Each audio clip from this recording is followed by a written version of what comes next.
Inferno, Canto 10. Dante passes among the tombs of the heretics and converses with Farinata and Cavalcanti. The former predicts his exile from Florence. Now by a path that was confined and rude, between the tombs and wall that girds the plain, my master went, and I his steps pursued. Virtue supreme I then began, O thou whose guidest me through these realms of pain, speak and inform me what I wish to know. The spirits in these sepulchres who lie, may they be seen? Their lids, as I discern, e'en now are raised, and none to guard are nigh. All will be fastened down, the bard replied, when from Jehoshaphat they shall return, clothed in the bodies they have laid aside.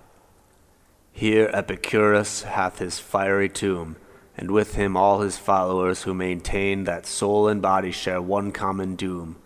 Wherefore within this place to the request thou hast made known, an answer shalt thou gain, and likewise to the wish thou hast suppressed. Then from thee I ne'er conceal a thought, unless, dear guide, to shorten what I say, a lesson thou thyself hast lately taught.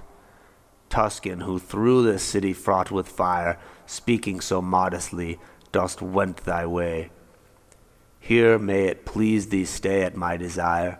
Thy words full clearly make it manifest, thou art a native of that noble land, which I perhaps too sorely did molest. Sudden from out a vault upon mine ear these accents burst, whereat I took my stand, still nearer to my master's side, through fear. And he exclaimed, Turn round, what wouldst thou do? Lo, Farinata, upwards from the waist his form behold, apparent to thy view. Already on his face my eyesight fell, and he upreared his forehead and his breast, as if he felt supreme contempt for hell. Towards him with prompt and animated hand, my guide among the tombs impelled me on, and said, Speak clear that he may understand. When near to the sepulchre I came, he gazed awhile, anon in haughty tone exclaimed, Who were thine ancestors? Their name, full anxious to obey, I let him know, and gladly told him who my fathers were, at which incensed he somewhat raised his brow. To me and mine, and to my party erst so fierce, he said, the hatred which they bear, that more than once their forces I dispersed. Though vanquished still they feared not to return, each time, quoth I, from every part again, a happy art which thine have failed to learn.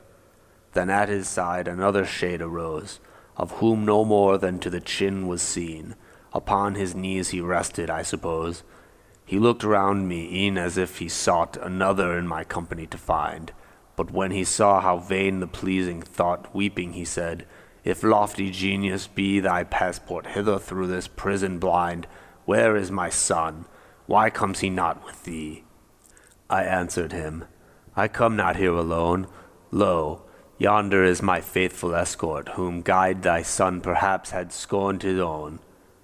Already was made known to me his name, both by his words and his appropriate doom, whence from my lips so full an answer came.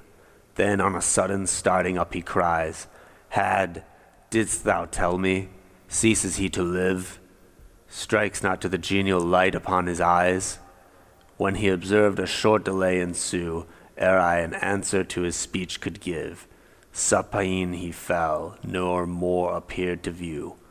But he, that noble and exalted shade, who bade me stay, changed not his look the while, bent not his either side, nor moved his head, and if, continuing his speech, he said, The art thou speakest of, they have learnt so ill, that more torments me than this fiery bed. But the fair lady who here bereath sway, not 50 times her silver face shall light, ere thou wilt know how much that art doth weigh, and mayest thou see the beauteous world again. As thou acquaint me why, my friends, to spite, such cruel laws your people still retain. Throughout I said, and dreadful carnage made, when Arbia's stream ran purple to the sea, tell why such vows are in your temples paid.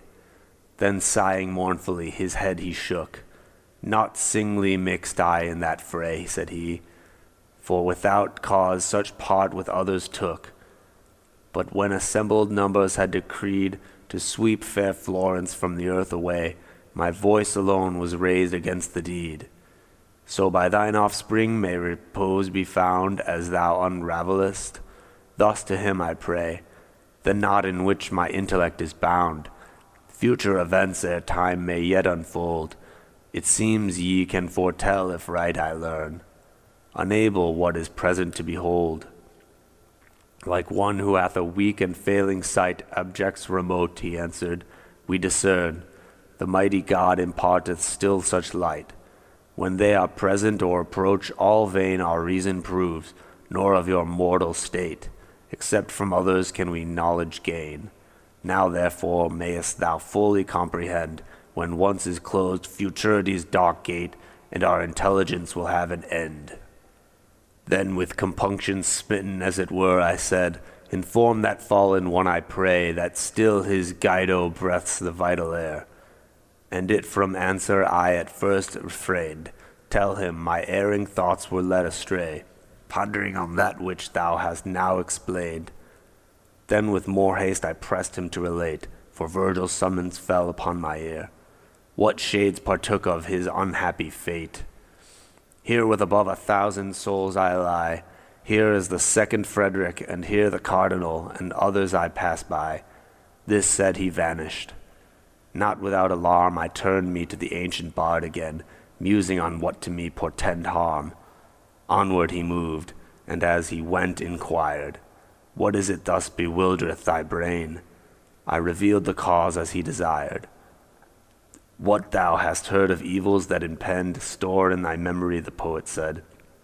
And now, his finger he upraised, attend, when thou shalt stand before her heavenly ray, whose beauteous eyes through all extent pervade, she shall inform thee of thy future way. Then, turning to the left, my guide proceeds. Leaving the wall, on toward the gulf we went, along a path that to a valley leads, which into us its noisome vapor sent.